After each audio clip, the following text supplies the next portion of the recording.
नमस्कार, capital TV Bihar देख रहे हैं आप। मैं हूं आपके साथ समीक्षा तिवारी। बिहार में भ्रष्टाचार के खिलाफ ऐसा वार हुआ है जिसने सत्ता के गलियारों से लेकर सरकारी दफ्तरों तक हड़कंप मचा दिया है। कहीं करोड़ों के सोने और प्रॉपर्टीज के कागज निकल रहे हैं तो कहीं सरकारी कुर्सी पर बैठा अधिकारी अपनी कमाई से कई गुना ज्यादा संपत्ति का मालिक बन बैठा है। सवाल यह है कि आखिर जनता के टैक्स का पैसा किसकी तिजोरियां भर रहा था। पटना का टेंडर नेटवर्क, अफसरों से गहरे रिश्ते, विदेश यात्राओं का इंतजाम और करोड़ों के खेल ने पूरे सिस्टम पर एक बड़ा सवाल खड़ा कर दिया है।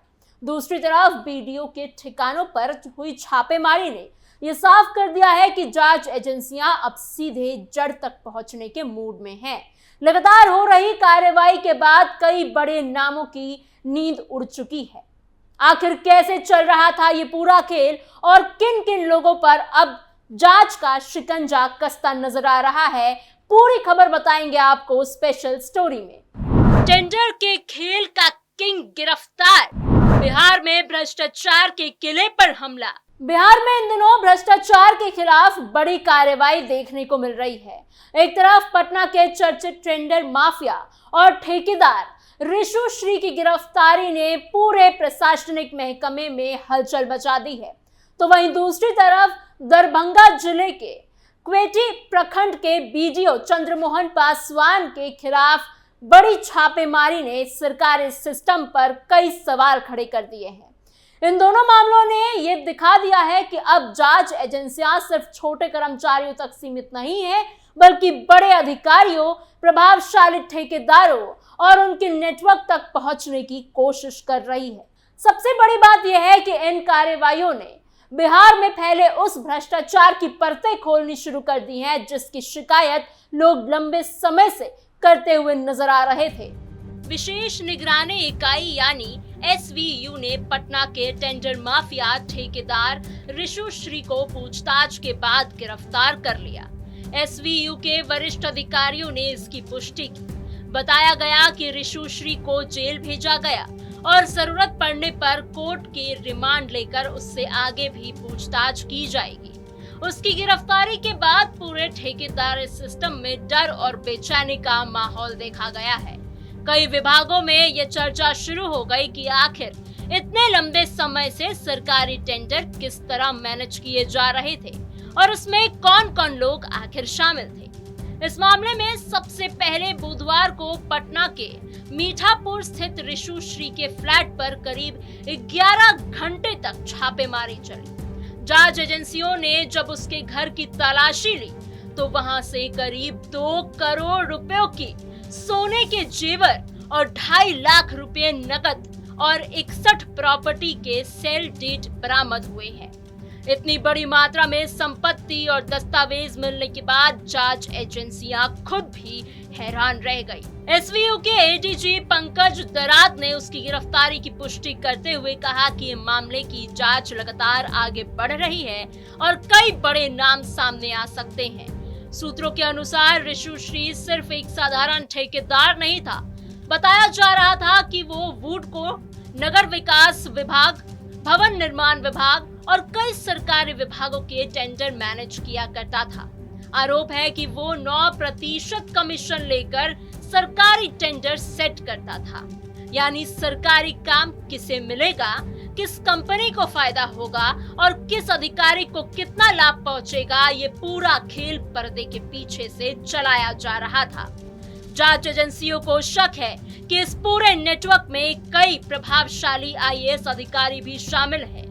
जांच में यह भी सामने आया है कि रिशु श्री अधिकारियों को अनुचित लाभ पहुंचाता था, बदले में उसे बड़े सरकारी ठेके दिलाए जाते थे। सूत्रों के मुताबिक उसने कई अधिकारियों की विदेश यात्राएं तक मैनेज की हैं। जांच एजेंसियों को यह भी जानकारी मिली कि 2014 और 2017 बैच के कुछ IAS अधिकारियों के नाम चर्चा में हैं। हालांकि अभी तक आधिकारिक रूप से किसी के नाम सामने नहीं आए हैं, लेकिन SVU लगातार इन कड़ियों को जोड़ने में लगी हुई है। रिशु श्री के खिलाफ विभागीय टेंडरों में हेराफेरी और मनी लॉन्ड्रिंग के भी आरोप लगे हैं। जांच एजेंसियों का कहना है कि इस खेल में सरकारी राजस्व को बड़ा नुकसान पहुंचाया गया है। यानी जो पैसा जनता के विकास और सरकारी योजनाओं पर खर्च होना चाहिए था, वो भ्रष्टाचार के जरिए निजी जेबों तक पहुंच रहा था।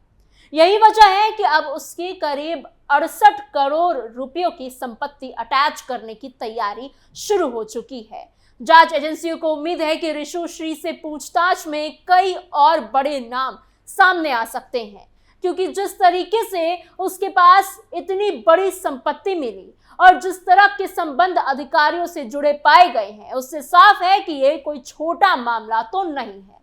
ये एक ऐसा नेटवर्क था जिसमें सरकारी सिस्टम के अंदर बैठे लोग और बाहर के ठेकेदार मिलकर काम कर रहे थे। रिशु की गिरफ्तारी के बाद बिहार के कई विभागों में खलबली मच गई है। कई अधिकारी अब जांच एजेंसियों की नजर में है, तो वहीं दूसरी तरफ दरभंगा जिले के केवटी प्रखंड में बीडीओ चंद्रमोहन पासवान के खिलाफ आर्थिक अपराध इकाई यानी ईओयू ने बड़ी कार्रवाई की है। आय से अधिक संपत्ति यानी इनकम से ज्यादा प्रॉपर्टी अर्जित करने के आरोप में उनके 6 ठिकानों पर एक साथ छापेमारी की गई है। ये कार्रवाई निगरानी की विशेष अदालत मुजफ्फरपुर के तलाशी वारंट मिलने के बाद की गई है। ईओयू की अलग अलग टीमें दरभंगा, मधुबनी और दूसरी जगहों पर मौजूद ठिकानों पर पहुंची है। वहां घंटों तक जांच चली है। जांच एजेंसियों के मुताबिक चंद्रमोहन पासवान पर करीब 89,13,500 रुपए की आय से अधिक संपत्ति अर्जित करने का आरोप लगा है। जांच में यह संपत्ति उनकी ज्ञात आय से लगभग 81% ज्यादा बताई गई है। जी हां, इस आधार पर ईओयू ने बड़ी कार्रवाई की है। जांच एजेंसियों का कहना है कि सरकारी सेवा के दौरान अवैध तरीके से संपत्ति अर्जित करने के प्रमाण भी मिले हैं। ईओयू की टीम ने दरभंगा के बहादुरपुर स्थित उनके निजी आवास और व्यवसायिक भवन की तलाशी ली है। इसके अलावा मधुबनी जिले के बाबूबरही प्रखंड के बैसी गांव स्थित उनके पैतृक घर और व्यवसायिक परिसर में भी छापेमारी की। केवटी प्रखंड स्थित सरकारी कार्यालय और सरकारी आवास को भी खंगाला गया है। जांच के दौरान जमीन के कागजात, बैंक खातों की जानकारी, निवेश से जुड़े दस्तावेज, नकदी और अन्य अहम फाइलों की जांच की गई है। छापेमारी में कई महत्वपूर्ण दस्तावेज बरामद हुए हैं। ईओयू की टीम को 10 बैंक खातों के दस्तावेज मिले हैं। इसके अलावा एलआईसी पॉलिसीज, गाड़ियों के कागजात और निवेश से जुड़े कई अहम दस्तावेज जब्त किए गए हैं। लगभग 10 लाख रुपए के बैंक खातों को फ्रीज भी कर दिया गया है। जांच एजेंसियां अब इन खातों में हुई लेन देन और पैसों के स्रोत की जांच कर रही है। सरकारी नौकरी में करोड़ों की संपत्ति, प्राइमा फेसी सबूतों से मचा हड़कंप। ईओयू की टीम ने बहादुरपुर स्थित उनके निजी आवास के अलावा उनके साले के जीटी मार्ट सहित अन्य ठिकानों पर भी तलाशी ली। जांच एजेंसियों का मानना है कि सिर्फ सरकारी नौकरी की आय से इतनी संपत्ति बनाना संभव नहीं था, इसलिए अब हर दस्तावेज और हर निवेश की गहराई से जांच की जा रही है। अधिकारियों का कहना है कि जब्त किए गए दस्तावेजों की विस्तृत जांच के बाद भी बड़े खुलासे हो सकते हैं। ईओयू ने अपनी इनिशियल जांच रिपोर्ट ग्रामीण विकास विभाग को भेज दी है। विभागीय स्तर पर भी अब कार्रवाई की तैयारी शुरू हो चुकी है। माना जा रहा है कि अगर आगे की जांच में और सबूत मिलते हैं तो चंद्रमोहन पासवान के खिलाफ विभागीय कार्रवाई और कड़ी हो सकती है। जरूरत पड़ने पर उनसे जुड़े अन्य लोगों से भी पूछताछ की जा सकती है। ईओयू अधिकारियों ने साफ कहा है कि बीडीओ चंद्रमोहन पासवान के खिलाफ प्राइमा फेसी आय से कई अधिक संपत्ति जमा करने के प्रमाण मिले हैं। यही वजह है कि ये कार्रवाई की गई। अधिकारियों का मानना है कि बिहार में भ्रष्टाचार के खिलाफ यह अभियान बेहद जरूरी है, क्योंकि अगर सरकारी अधिकारी ही गलत तरीके से पैसा कमाने लगे तो आम लोगों का सिस्टम से भरोसा खत्म होने लग जाता है। दरअसल बिहार में लंबे समय से लोग ये शिकायत करते आए हैं कि बिना रिश्वत के कोई सरकारी काम पूरा ही नहीं होता है। सड़क निर्माण से लेकर भवन निर्माण, सरकारी योजनाओं से लेकर पंचायत स्तर तक हर जगह भ्रष्टाचार की शिकायतें सामने आती ही रही है। कई बार गरीब लोगों तक योजनाओं का पैसा पूरा पहुंचता ही नहीं है, क्योंकि बीच में ही उसका हिस्सा काट लिया जाता है। ऐसे में जब जांच एजेंसियां बड़े अधिकारियों और प्रभावशाली लोगों पर कार्रवाई करती है, तो इससे जनता के बीच एक संदेश जाता है कि कानून सबके लिए बराबर है। ऋषुश्री और चंद्रमोहन पासवान के मामले में भी यही दिखता है कि भ्रष्टाचार सिर्फ एक व्यक्ति तक सीमित नहीं रहता, ये धीरे धीरे पूरे सिस्टम को प्रभावित करता है। अगर सरकारी टेंडर सही तरीके से नहीं दिए जाएंगे तो सड़कों की गुणवत्ता खराब होगी, सरकारी इमारतें कमजोर बनेंगी और जनता के टैक्स का पैसा गलत जगह जाएगा।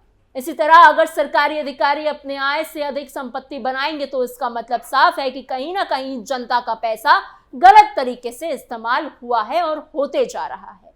इन छापेमारियों का सबसे बड़ा फायदा यह है कि अब सरकारी सिस्टम के अंदर बैठे लोगों में डर पैदा हो गया है। जो लोग अब तक ये सोचते थे कि उनका कुछ नहीं होगा, वो अब सतर्क हो रहे हैं। जांच एजेंसियों की कार्रवाई से ये साफ हो रहा है कि अब सिर्फ छोटे कर्मचारियों पर ही नहीं बल्कि बड़े अधिकारियों पर और प्रभावशाली लोगों पर भी कार्रवाई की जा रही है।